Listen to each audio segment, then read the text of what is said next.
es Radio Avalon.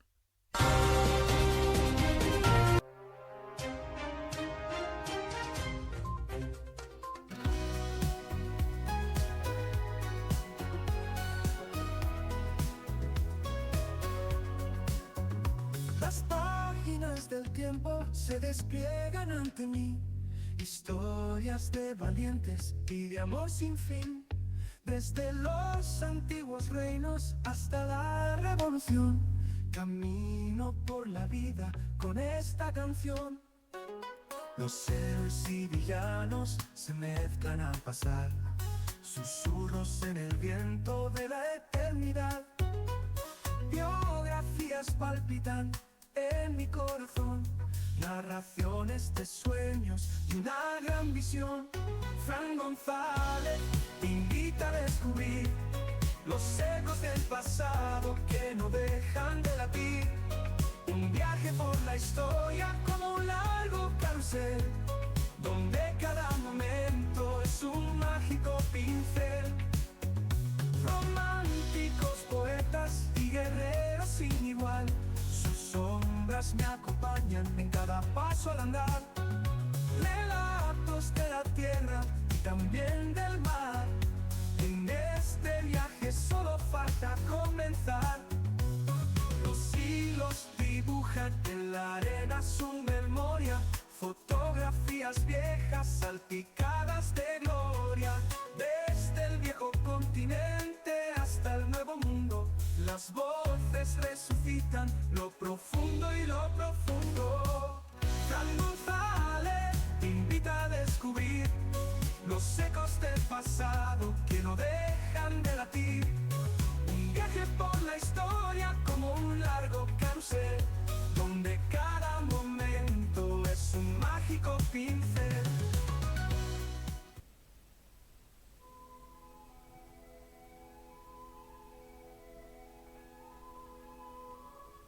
Pues buenas noches y bienvenidos a un nuevo programa de Paseo por la Historia. De nuestro personaje de hoy se dice que ocupa el tercer puesto en cuanto a la importancia entre los presidentes de los Estados Unidos, detrás de Roosevelt o Truman. En política exterior no solo tuvo que lidiar con Guerra Fría, sino también con los conflictos de Corea y Vietnam. Y dentro de su país, pues le tocó lidiar con la abolición de la segregación escolar y garantizar la protección del derecho al voto. Fue el primer presidente norteamericano en visitar nuestro país. Lo hizo un 21 de diciembre de 1959, quizás uno de los hitos más importantes del régimen franquista, ya que consolidaba simbólicamente la salida del ostracismo internacional en que estaba sumido la dictadura, la rehabilitación de Franco ante el mundo y la aceptación de España como aliada de los Estados Unidos. La visita, que duró algo menos de 24 horas, fue todo un acontecimiento social. Los dos jefes de Estado fueron vitoreados por cerca de 1 millón de personas. Eisenhower y Franco se pasearon por las principales calles de la capital de España en un coche descubierto. La visita del presidente norteamericano fue una más de las escalas que efectuó en una gira durante la parte final de su presidencia para consolidar los vínculos estadounidenses con países fuera de la órbita comunista y con aquellos estados que quizás estuvieran indecisos. Pero no me voy a extender más, así que comenzamos.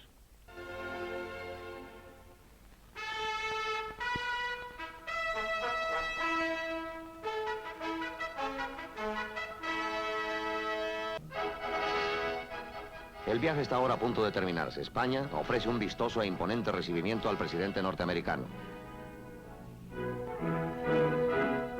El jefe del Estado español da la bienvenida a Mr. Eisenhower en la base hispano-norteamericana de Torrejón de Ardoz.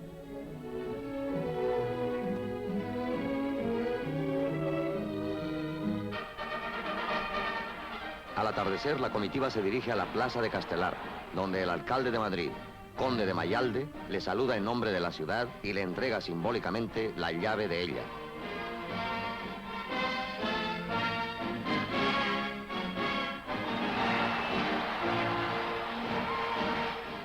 En medio del mayor entusiasmo, ambos jefes de Estado inician su recorrido por las principales calles de la capital de España.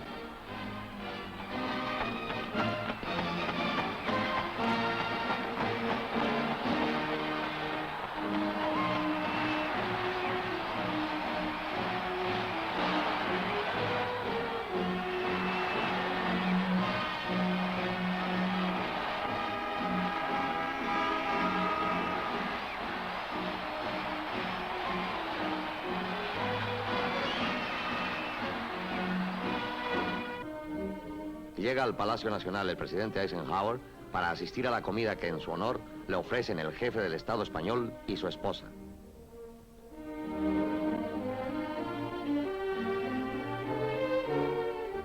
A la mañana siguiente, Mr. Eisenhower llega al Palacio del Pardo para entrevistarse con el jefe del Estado español y tratar sobre problemas internacionales de interés común.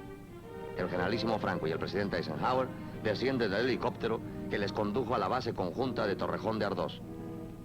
Dios os proteja para llevar a feliz término vuestra empresa, dice el generalísimo Franco al presidente. En una locución, Mr. Eisenhower dijo: trabajemos juntos, de forma que podamos legar a nuestros hijos una promesa dorada, que la humanidad consiga una paz con justicia y amistad en libertad.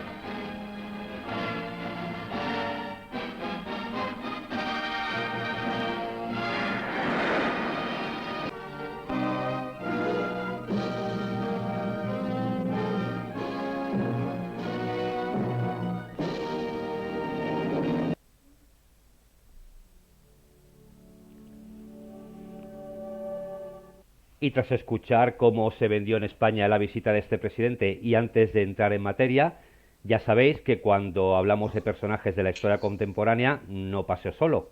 Víctor Haas, buenas noches. Muy buenas noches, Fran. Muchas gracias por estar de nuevo aquí en un paseo por la historia. Y sobre todo para hablar probablemente de uno de los presidentes, tú has dicho el tercero. Estoy en cierto aspecto de acuerdo y no, pero desde luego de los comandantes en jefe más importantes que ha tenido la historia de Estados Unidos. Porque, Víctor, antes de entrar, que ya entraremos un poco a repasar su vida, sin duda su carrera militar fue el aval, ¿no?, para que llegara a ser presidente de los Estados Unidos. Claro, él realmente es algo también que va muy relacionado con muchos presidentes de Estados Unidos, que antes de ser presidentes, pues cursen la carrera militar, y en su caso no fue menos, ya que en el año 1911 ingresó en la Academia Militar de West Point y fue graduado con honores en 1915. Y de hecho ya desde un primer momento, pues sus superiores, los capitanes, los generales, veían algo en él que era especial. Y de alguna manera él no luchó en la Primera Gran Guerra, en la Primera Guerra Mundial, pero fue ascendiendo durante la contienda, pues por los distintos puestos del ejército, debido sobre todo a que era un gran estratega y a que tenía una capacidad de organización increíble. Y vamos ya un poco al inicio de cómo este hombre empieza un poquito lo que es su carrera. Evidentemente va ligada, ¿no?, ligada a otras personas de la época, ¿no? Pues entre ellos incluso McCartney, ¿no?, que creo que había colaborado con él en algunas cosas de la guerra. Sí, claro, él sobre todo, digámoslo, en la Primera Guerra Mundial pues pasó un poco más inadvertido. Usó más bien todo este tiempo de la Primera Guerra Mundial y de entreguerras pues para, como he dicho, aparte de ir subiendo puestos en el ejército, para ir cada vez fortaleciéndose más como militar. Y ya una vez Estados Unidos pues entró en la Segunda Guerra Mundial, se convirtió probablemente, podemos decirlo, en el personaje más importante dentro de la Segunda Guerra Mundial, ya que además participó en dos de las operaciones. Fue además nombrado comandante supremo de las fuerzas expedicionarias aliadas en Europa y, como digo, participó activamente en la Operación Torch en el año 1942, en la invasión del norte de África y también en la más importante probablemente que surgió en Europa, que fue el desembarco de Normandía el 6 de junio de 1944. Y además todo el mundo era un general muy querido, pero además ya no solo los británicos, que siempre han estado un poco más ligados a Estados Unidos, sino también los propios soviéticos.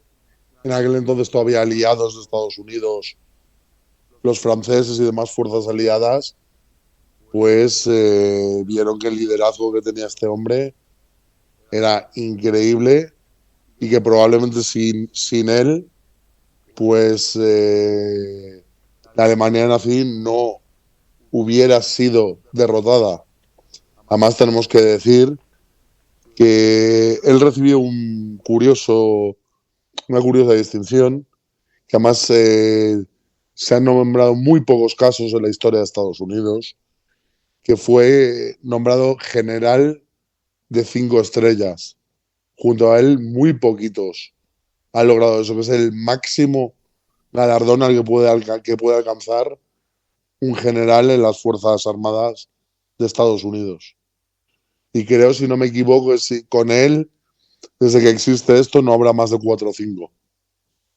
Porque él, evidentemente tuvo un valor militar, pero has dejado de entrever algo. Y es que en realidad también era un buen diplomático, ¿no? Porque no olvidemos que también las tropas aliadas, algunas iban cada una por su lado, ¿no? Cada uno quería quedarse Claro. con una parte del pastel. Y él en realidad es el que une a las fuerzas aliadas. Él fue, debido a él, es que hasta para que los soviéticos, vamos a ponernos, hasta los soviéticos que eran contrarios a todas las demás fuerzas, ya que todos sabemos lo que era la Unión Soviética, hasta los soviéticos dijeron, joder, este tío vale si de verdad, aunque ideológicamente no seamos iguales, pero en el fondo lo que tenemos que tener es, en el horizonte, es derrotar a la Alemania nazi y vamos a seguirle porque nadie mejor, o sea, ni a McCarthy, ni a otros generales o norteamericanos o ingleses, los soviéticos le hacían tanto caso. Además, en su caso tenemos que decir, se hizo sobre todo especialmente popular con la victoria de las fuerzas aliadas en el norte de África, nada más y nada menos que contra el general Rommel, que era como él, prácticamente, pero en versión nazi, o sea, en versión enemiga. Y realmente las fuerzas aliadas destrozaron a la Alemania nazi en el norte de África. Algo que fue también muy significativo y por lo que probablemente todos los demás, incluida la Unión Soviética, pues dijeron que este tío era el que más valía y que solo le iban a seguir a él. Y ya metiéndonos un poquito ya, vamos a entrar ya en lo que era su figura como presidente, ¿no? Al final se podría decir, aunque no lo fuera, ¿no? Pero que fue un poquito un candidato de consenso, ¿no? Porque se lo disputaron los dos, tanto demócratas como republicanos, ¿no? Así fue. Eisenhower fue elegido presidente en 1952 tras derrotar a Adlai Stevenson, que era el candidato demócrata. Él era del Partido Republicano y además también lo estaba haciendo y era realmente también, Fran, lo que le ayudó mucho a la presidencia fue, aparte de ser el general de 5 estrellas, todo lo que había contribuido para el desarrollo de la Segunda Guerra Mundial. O sea, algo que fue realmente extraordinario. Claro. Entonces, claro, si alguien sabe de esto son los americanos, que ya pues les viene un tío de estas características y este tío pues se convierte realmente en un héroe. Y es lo que era Eisenhower. O sea, Eisenhower, de hecho, cuando volvió a desembarcar en Estados Unidos una vez concluida la Segunda Guerra Mundial, vamos, fue ovacionado como si fuera la mayor estrella del mundo del rock and roll o del deporte. Y esto, claro, realmente le dio muchas facilidades. Y además, como era un tío bastante duro, bastante cabezota, algo que gustaba, un tío bastante correcto y algo que le hizo, evidentemente, pues ganar las elecciones durante dos legislaturas consecutivas. Además, cambiando muchas cosas, tanto en política interior como en política exterior. Ujú. Vamos a desgranar un poquito. Hay que decir que ganó las elecciones tras 20 años de presidencia demócrata, algo que normalmente no están acostumbrados, porque sabemos que en Estados Unidos normalmente cada 8 años suele cambiar, ¿no? Llevaban los demócratas 20 años cuando entra Eisenhower. Y lo primero que se encuentra es que tiene que acabar, ya lo hemos mencionado un poco McCarthy era senador en aquella época, y tiene que apaciguar un poco los demócratas por la famosa caza de brujas, ¿no? Que todo el que no pensara como ellos era comunista, ¿no? Claro, aquí tenemos que decir que después de la Segunda Guerra Mundial empezó el periodo denominado como Guerra Fría, que además a Eisenhower le tocó de lleno, porque sinceramente en aquel entonces ya claro, ya Alemania había quedado dividida en oeste y este. El mundo estaba dividido en dos, que además Winston Churchill, que también has hablado de él, lo dijo, se ha construido un telón de acero en Europa, ya el mundo había quedado dividido en dos.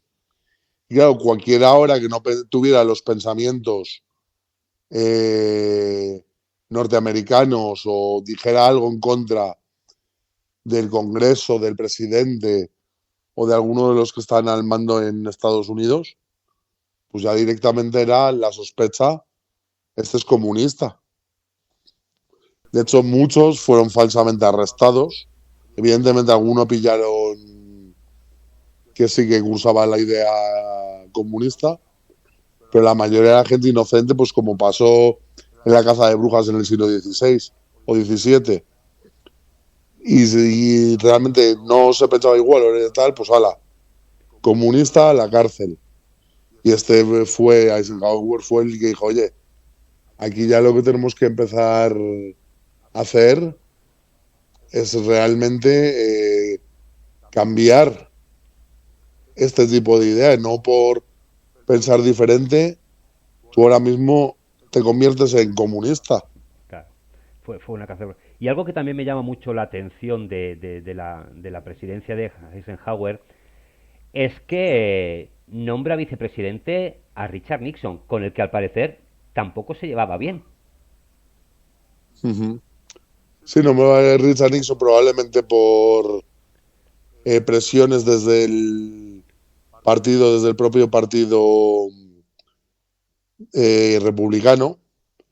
Evidentemente no es que no se llevara bien, es que directamente Fran no se hablaban. Cuando Eisenhower quería decirle algo a Nixon, lo hacía a través de la secretaria de este. Y cuando Nixon quería hacerlo con Eisenhower, viceversa. Ellos directamente, por mucho que ante las cámaras pues sonrieran, fueran de que eran los mejores amigos, no se llegaron a soportar en la vida. Y ellos, como te digo, directamente lo que fuera a través de la secretaria o de otra persona. Porque el uno no quería saber del otro.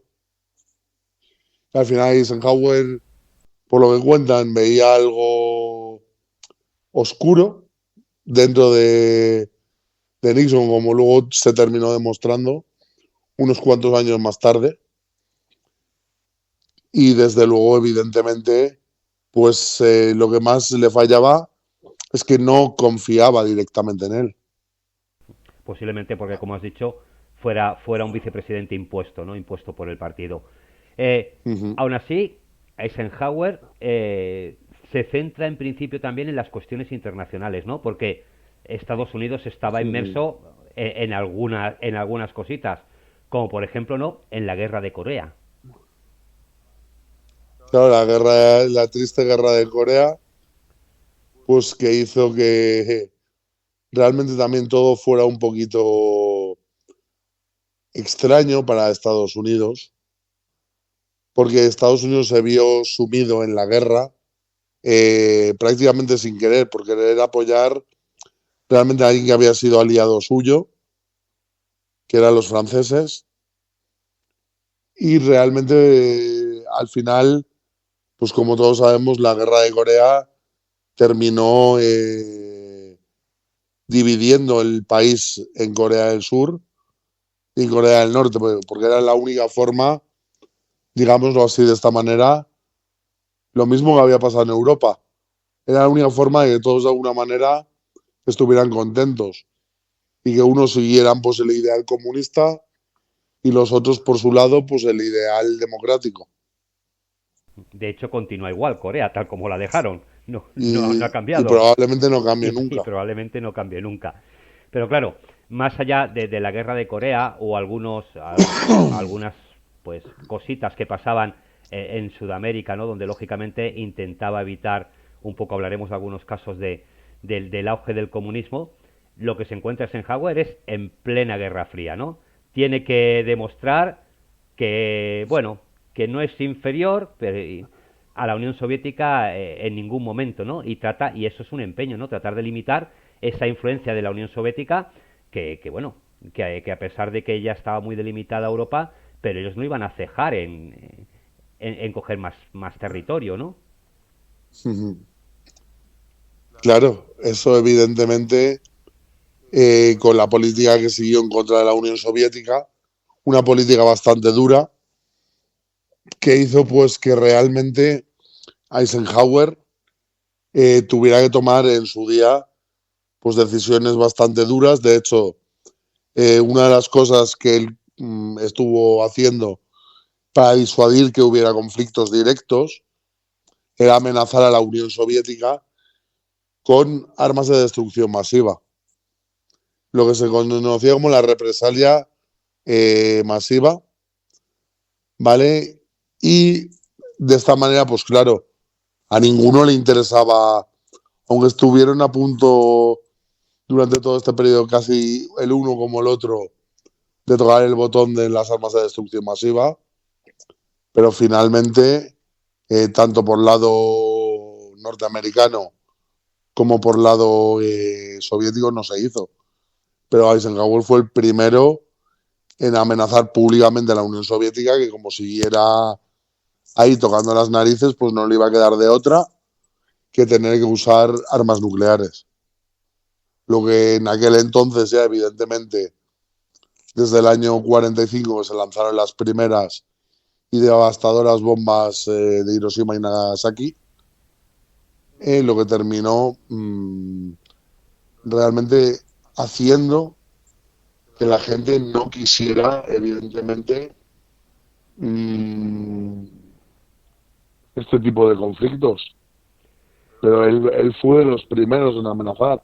Imagínate que si eran fuertes ya en el año 45, ¿cómo eran ya las armas de destrucción masiva durante la presidencia de Eisenhower, en el 53 y el 61?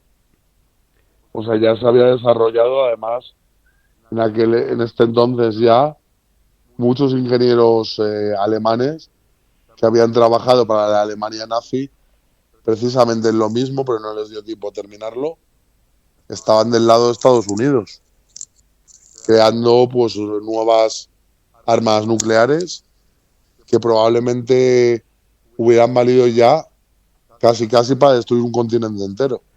Claro, porque también se encuentra con que se inicia la carrera espacial, ¿no? Los soviéticos empiezan a poner en órbita el primer satélite, el Sputnik, y realmente la población, yo no sé si tanto los gobernantes, pero la población lo que empieza a temer es que estos satélites no tengan nada que ver con una carrera espacial, sino que pueda ser utilizado para lanzar precisamente lo que has comentado, ¿no? Armas nucleares sobre los americanos. Pues sí, claro. Realmente aquí ya, Fran, lo que se terminó convirtiendo después de la Segunda Guerra Mundial hasta el fin de la Unión Soviética fue, y perdona por la expresión, en a ver quién me da más lejos, ¿vale? Una especie de competencia. Ah, que tú haces esto. Ahora, pues yo voy a hacer esto multiplicado por 2. Ah, que tú ahora quieres enviar a gente al espacio. Ahora, pues te cojo las ideas y lo voy a hacer yo primero. O sea, realmente, como he dicho vulgarmente, fue eso. Y fue un juego en el que estuvieron participando los dos. o sea, tanto la Unión Soviética como Estados Unidos con Eisenhower al mando. A ver quién era el que conseguía más que el otro, sí. Pero también de algún modo respetándose y no habiendo un conflicto directo, nunca entre ambos. Claro, todo que es verdad que empieza la época del espionaje, ¿no? Ya empiezan a Claro. espiarse los unos a los otros para ver qué tiene el enemigo, ¿no? Aunque no fuera un enemigo bélico, pero sí en realidad era un potencial enemigo.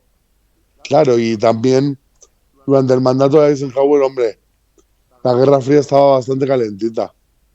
Pero luego en el sucesor de Eisenhower, con Kennedy, fue cuando realmente alcanzó su punto culminante y ya sí que era prácticamente el canto de un duro que saltara un conflicto directo. Pero digamos que en época de Eisenhower se fue calentando. Porque de ahí también, a ver, el viaje tú lo has puesto ahí con el famoso nodo Sí, que teníamos en España. el nodo, para los que no lo sepan, era un noticiero que se ponía en el cine. Pues con el nodo, realmente, y su visita, Eisenhower realmente no quiso saber absolutamente nada de Franco en ningún momento. Pero evidentemente, Eisenhower, un tío muy listo, un gran estratega militar, pues pensó, a ver, la frase que se dice una y un millón de veces, los enemigos de mis enemigos son mis amigos. ¿Quién había más enemigo de la Unión Soviética que Franco? Que montó su dictadura, montó su gobierno durante casi 40 años en contra de las ideologías comunistas. Y claro, entonces pues a Eisenhower le interesó lo primero venir a España por esto y lo segundo venir a España porque España geográficamente estaba muy bien situada, que fue también, Fran, te acordarás, cuando se construyeron en España en varias zonas muchísimas bases estadounidenses, ya fueran aéreas, ya fueran de barcos, de lo que fuera.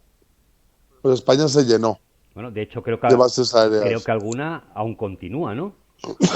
Torrejón, Por ejemplo, que por lo tienes tú ejemplo, cerca, ¿no?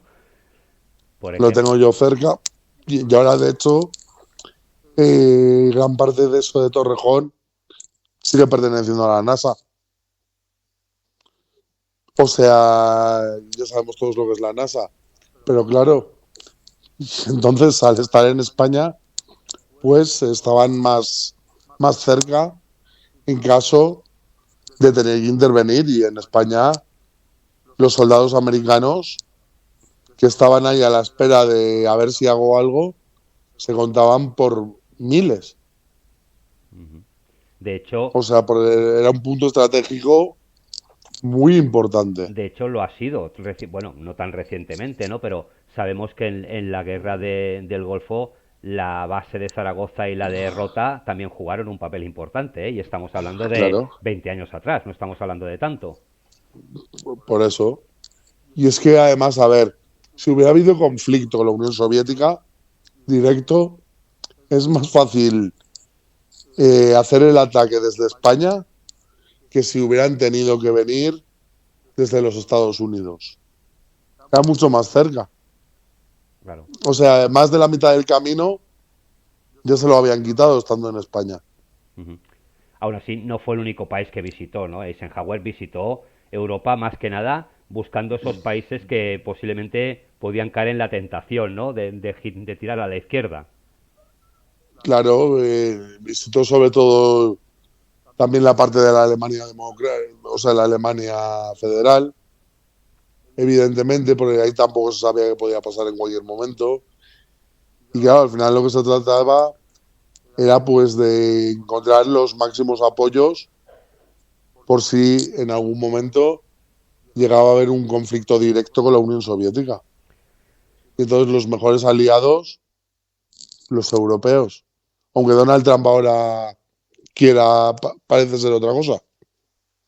Sí, bueno, quizás tiene que repasar un poquito de historia, ¿no?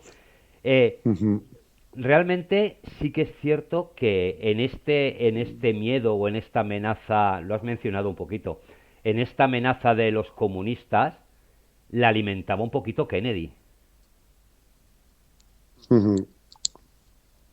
Claro, Kennedy, además, siendo en aquel entonces el único presidente católico que tuvo Estados Unidos después, antes de ahora Joe Biden, él también dentro de sus ideas, pues evidentemente lo peor para un católico era un comunista, que rechaza a Cristo, rechaza todo y que también sí, en algún modo estuvo pinchándole para ver si pasaba algo.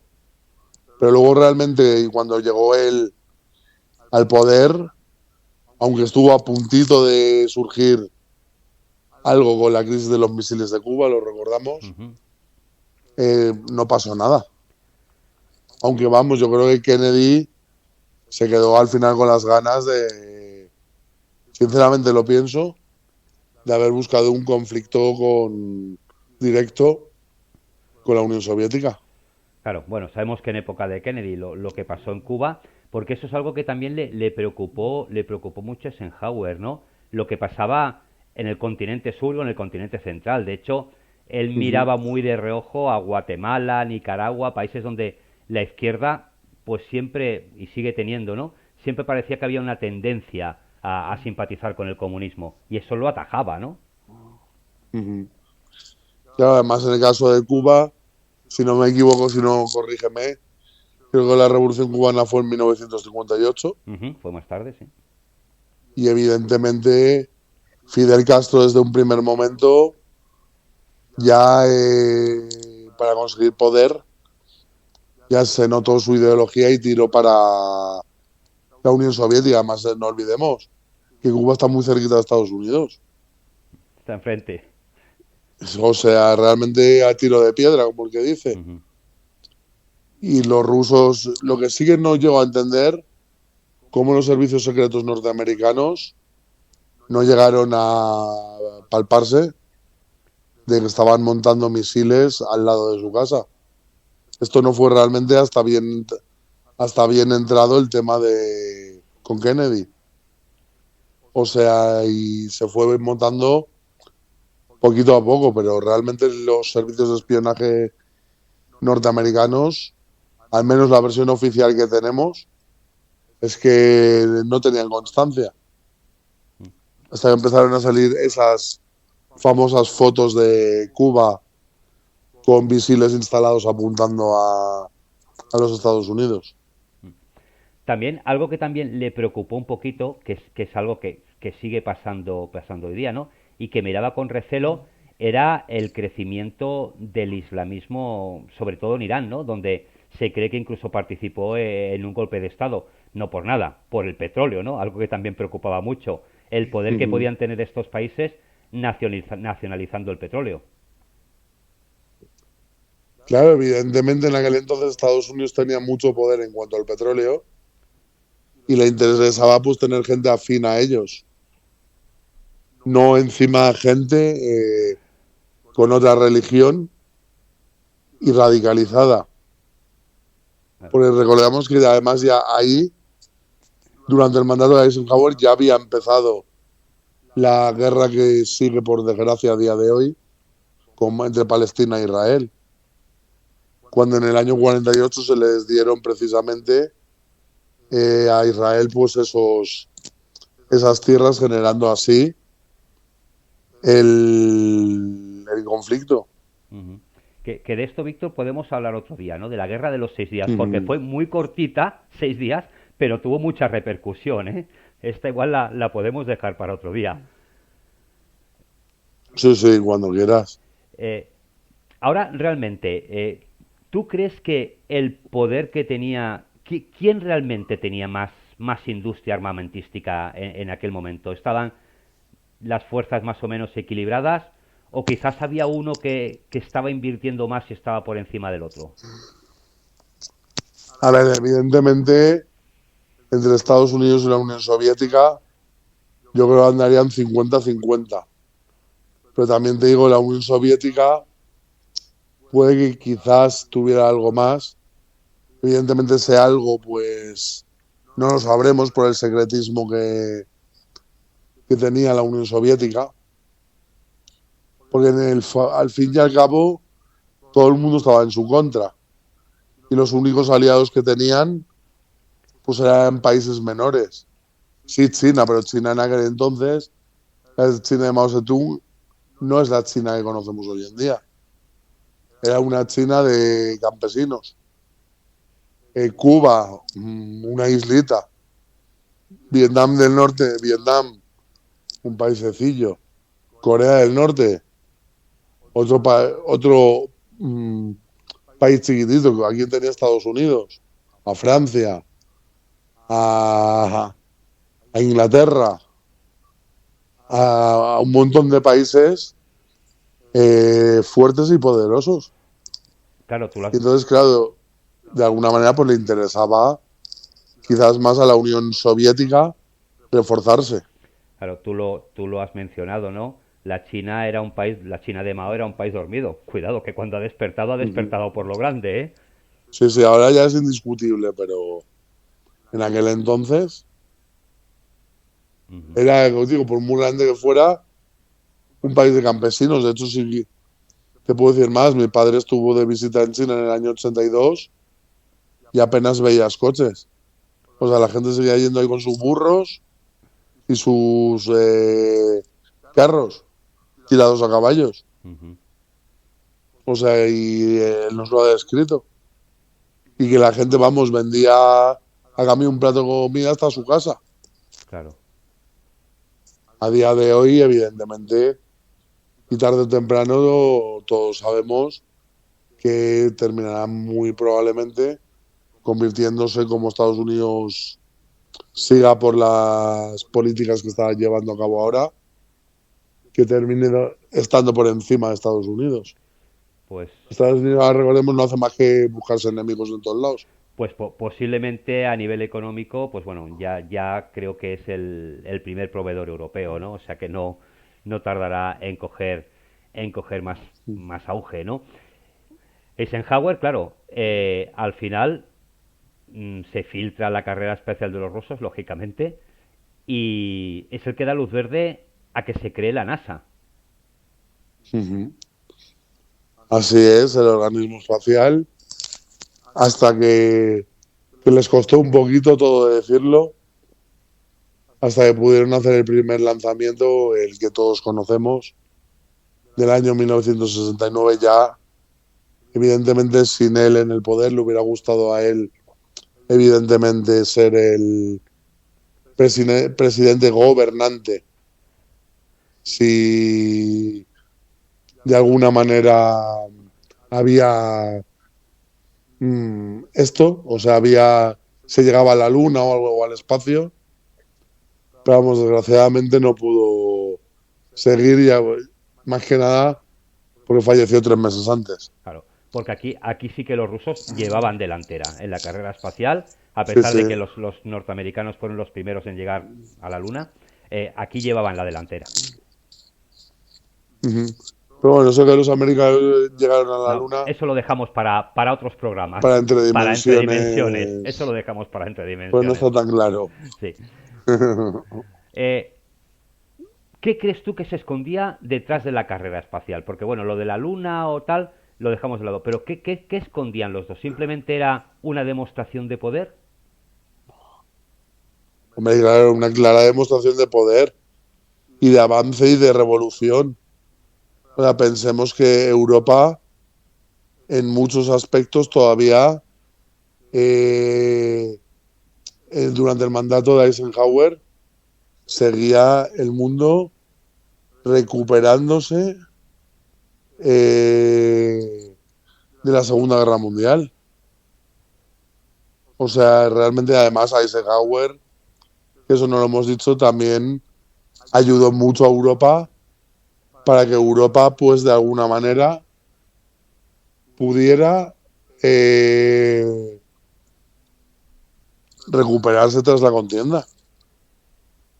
Que eso no se nos olvide, que el famoso plan Marshall, etcétera, todo eso estaba Eisenhower en el poder.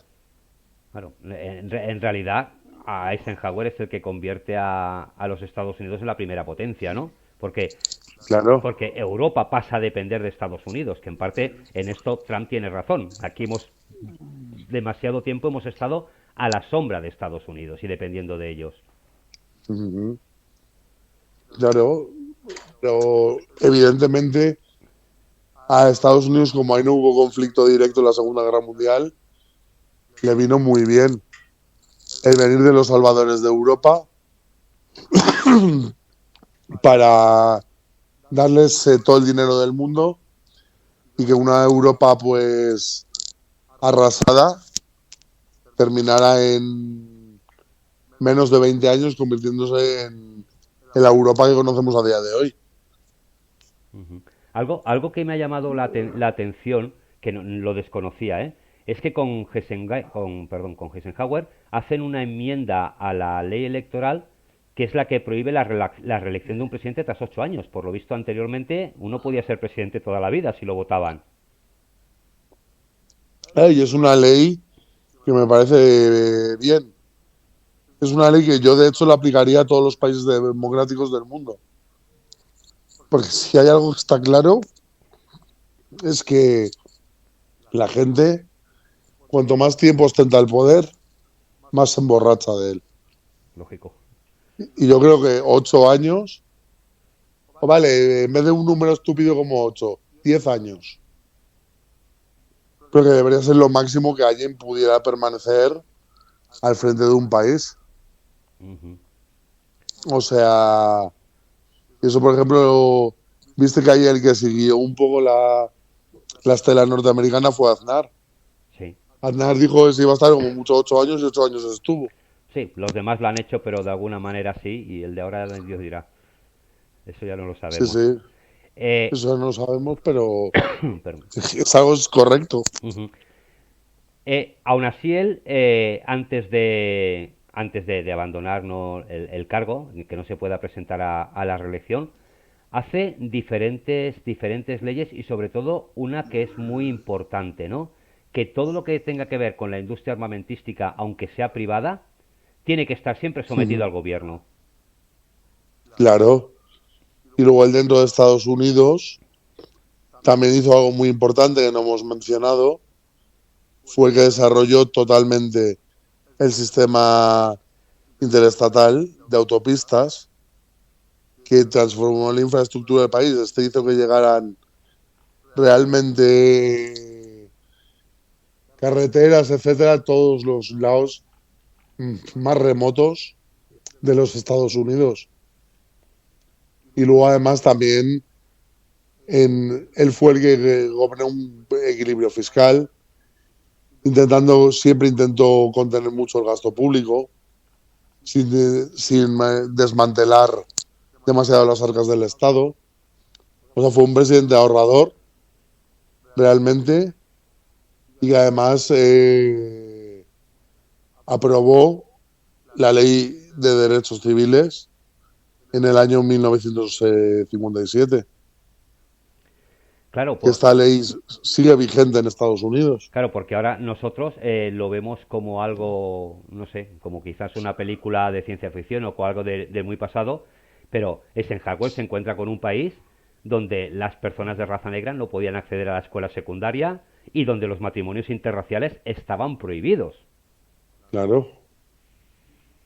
Y él cambió todo eso. O sea, realmente el que inauguró todo esto fue Abraham Lincoln con la abolición de la esclavitud, pero realmente hasta Eisenhower nadie se preocupó de esto. Claro, porque una cosa es que la esclavitud se aboliera en diferentes estados y otra cosa muy diferente es que las personas de raza negra consideraban siendo ciudadanos de segunda, ¿no? Sí, en el fondo se hablaba de la Alemania nazi con los famosos carteles de los judíos no pueden entrar, pero en Estados Unidos, no se nos olvide, también había carteles en el transporte público que mandaban a los negros a la parte de atrás del autobús. También había carteles que no les dejaban entrar en los bares. O si les dejaban entrar en los bares era en una esquinita y gracias. Y siempre iban a estar por detrás de cualquier otro ciudadano de Estados Unidos. Y él fue ya dentro que cabe un poco el que afianzó pues que todos los ciudadanos de Estados Unidos, da igual su condición racial, eran iguales. Claro, porque, a ver, no, y cuidado, eso que has dicho de los bares, en la parte más sureña, a pesar de que habían colaborado con ellos, lo que era población indígena, población autóctona, también sufría lo mismo, ¿eh? Tampoco podían entrar según qué restaurantes. Claro. Pero vamos, eso en Estados Unidos es algo que evidentemente, claro, una cosa es la ley y la otra es cómo se aplica la ley. Porque en los estados del sur, actualmente, tampoco está bien visto. Sí, no, siguen siendo un poquito... Recordemos que los estados del sur, aquellos famosos donde en su día se creó también el Ku Klux Klan, que apoyaron el racismo, apoyaron todo, pese a caer derrotados frente a Abraham Lincoln. Pero vamos, dentro de a ellos no se les olvida sus raíces y de hecho, pues sí conozco gente que ha ido a ciertas zonas del sur de Estados Unidos y que les han dicho, mira, pero el año pasado, los últimos, ni se os ocurra salir esta noche porque esta noche es la caza del latino. O sea que no han cambiado tanto la mentalidad de según qué gente, ¿no? No, evidentemente ahora la policía, en ciertos aspectos, si ve algo de esto, pues debe meterse. O también, si ves, en los estados del sur, es donde más atentados hay contra ciudadanos negros. Sí, sí.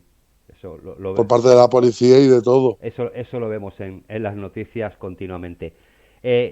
Eisenhower, que fue el presidente más anciano, deja paso al presidente más joven, pero él deja una advertencia porque era algo que recelaba bastante, y era que el ejército se acabara de descontrolar.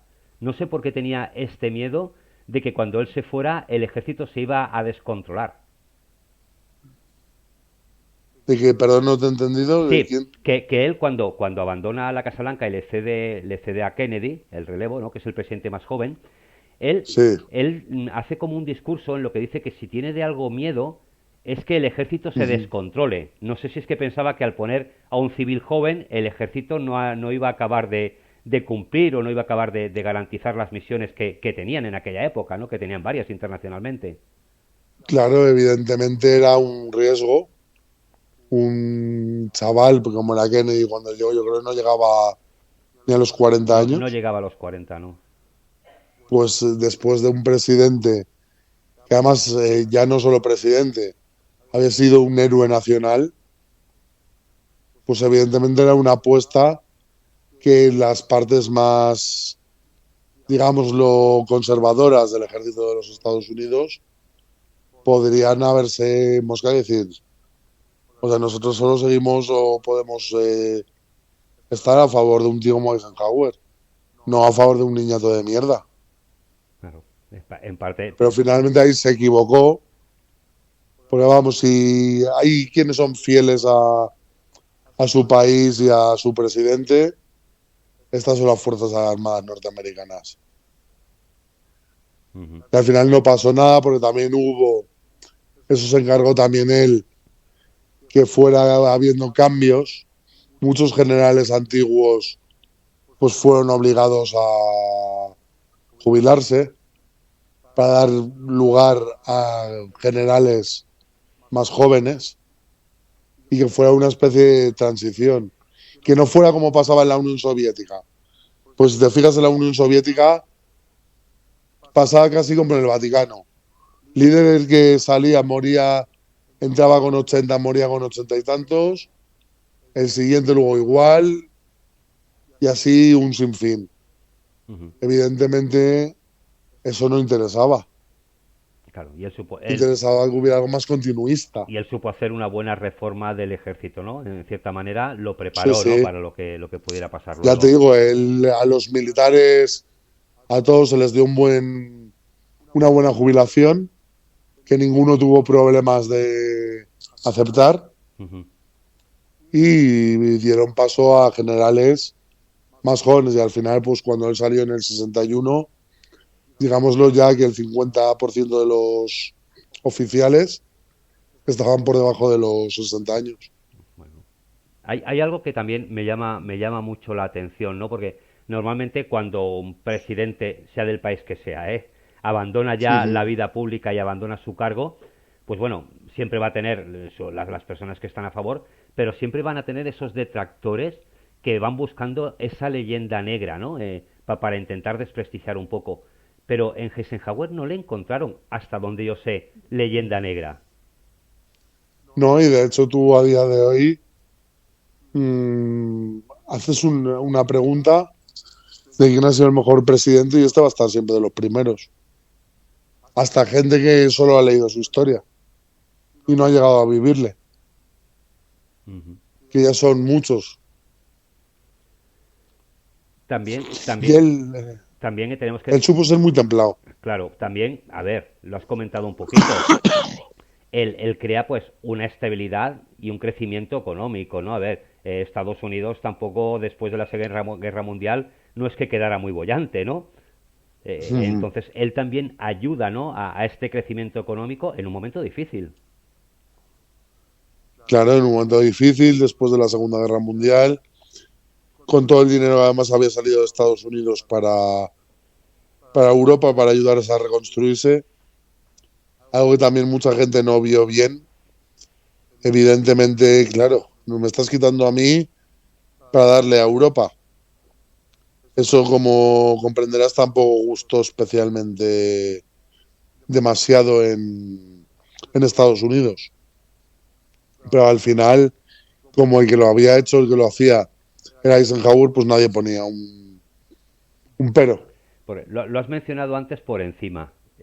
El plan Marshall. ¿Qué era realmente, Víctor, el plan Marshall? Pues el plan Marshall fue un plan diseñado, entre otros, por Eisenhower para la reconstrucción europea después de la Segunda Guerra Mundial. Y no sé, ahora mismo no te puedo decir, si me das un momento te lo busco, Claro. a ver cuánto dinero se destinó para el plan Marshall. A ver, y así podemos darle a tus oyentes pues cifras de que fue muchísimo dinero además. Que mientras lo buscas no tiene nada que ver con la película esta española de Bienvenido Mr. Marshall, ¿no? Donde los pueblos les piden lavadoras y frigoríficos, ¿no? Que es una película satírica, Mira, a pero ver, muy buena. es que tengo hasta que pensarme el número que es, de lo grande que es. Fueron alrededor del valor de unos 20.000 millones de dólares. Pues imagínate un país en crisis económica que acaba de salir de una guerra, ¿cómo tiene que defender un presidente esa cantidad de dinero, ¿no? Que va a destinar a ayudar a otros países? Ujú. Claro. Se tuvo que O encontrar con algún sea, problema, con muchos problemas. pues evidentemente fue un dinero muy, muy, además, por lo que estoy viendo aquí, fue en el año 51, Ujú. o sea, empezó ya Gastón Eisenhower, ya que fue presidente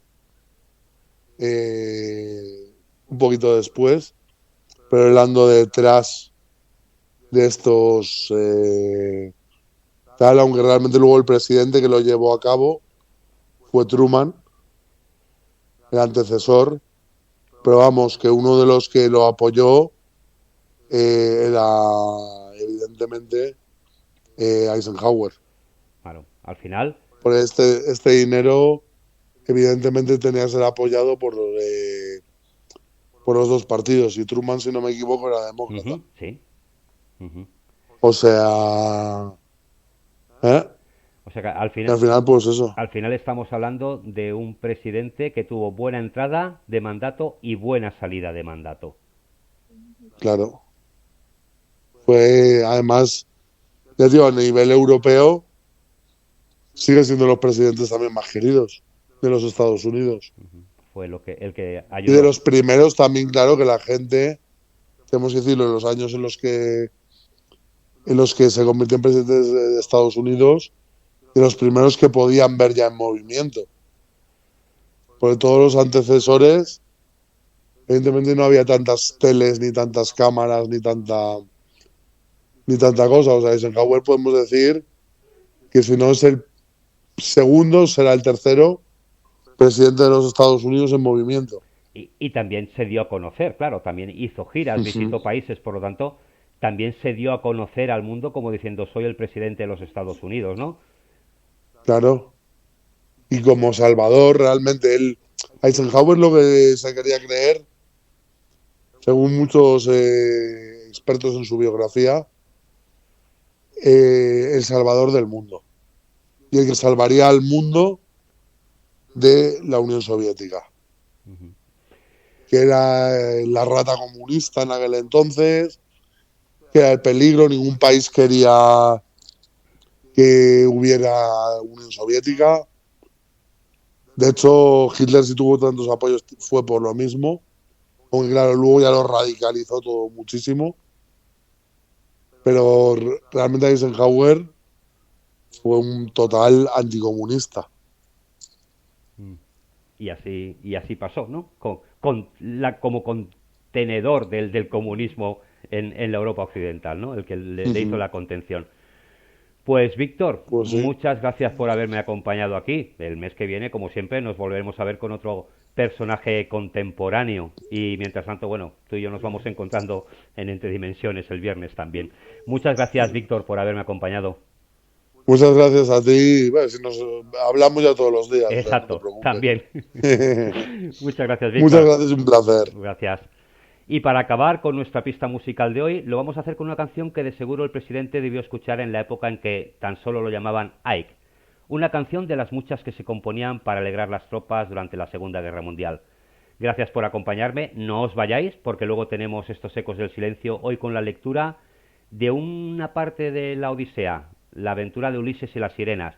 Y después, para acabar el día, os dejaremos con un poquito de música clásica. Gracias por acompañarme y ahora sí os dejo con las Andrew Sisters y Boogie Boogie Boogle Boy.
Company B. And when he played boogie woogie bugle, he was busy as a blues bee. And when he plays, he makes the company jump into the bar. He's the boogie woogie bugle boy of Company B. He blows it into the bar. You can't blow it now, just the bass and guitar and then when the company jumps when he plays rumbling. He's the boogie woogie bugle boy of Company B. He puts the boys to sleep with boogie every night and wakes them up the same way in the early bright. They clap their hands.